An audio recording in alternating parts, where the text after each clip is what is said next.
¿Sabías que un simple impuesto al aguardiente desató una revolución? En Quito, el siglo XVIII fue un hervidero de secretos y rebeliones que cambiarían el mapa de América para siempre. La historia de la Real Audiencia de Quito en el siglo XVIII estuvo marcada por dos procesos clave que sentaron las bases de la independencia: la crisis colonial y la llegada de las ideas de la Ilustración. Hoy exploraremos cómo estos eventos transformaron la sociedad y encendieron la chispa del primer grito de independencia en 1809.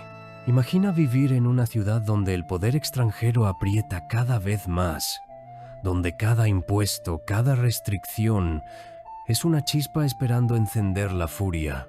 En el siglo XVIII, el Imperio Español enfrentaba grandes cambios.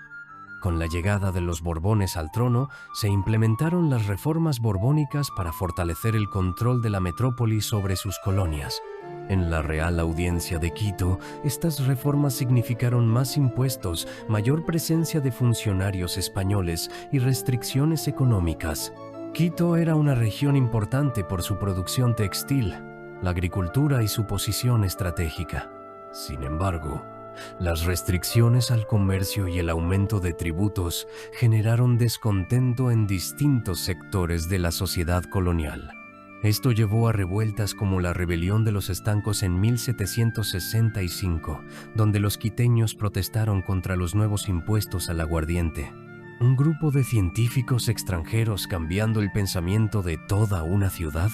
Así fue como la Ilustración entró en Quito. En medio de estas tensiones, las ideas de la Ilustración comenzaron a llegar a Quito. La expedición geodésica francesa, 1736-1744, trajo consigo conocimientos científicos y nuevas formas de pensamiento. Además, las propias reformas borbónicas impulsaron la educación y la difusión de ideas ilustradas. Uno de los principales exponentes de la Ilustración en Quito fue Eugenio Espejo. A través de sus escritos y la fundación de la Sociedad Patriótica Escuela de la Concordia, promovió la educación y el pensamiento crítico. Su periódico, Primicias de la Cultura de Quito, fue clave en la difusión de ideas reformistas. Criollos ilustrados conspirando en secreto, reuniones clandestinas, planes para un gobierno propio. ¿Cómo se atrevieron a desafiar a un imperio? Estas nuevas ideas inspiraron a un grupo de criollos ilustrados a cuestionar el dominio español. Juan de Dios Morales, Manuel Rodríguez de Quiroga y Juan Pío Montúfar, entre otros, comenzaron a discutir la posibilidad de un gobierno autónomo.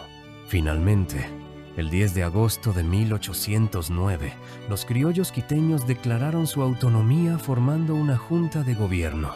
Aunque su intención era gobernar en nombre del rey Fernando VII, las autoridades españolas no tardaron en reaccionar. Apenas 77 días después, la junta fue disuelta y sus líderes encarcelados. De la esperanza a la masacre, del ideal de libertad a las calles manchadas de sangre. El 2 de agosto de 1810, Quito cambió para siempre.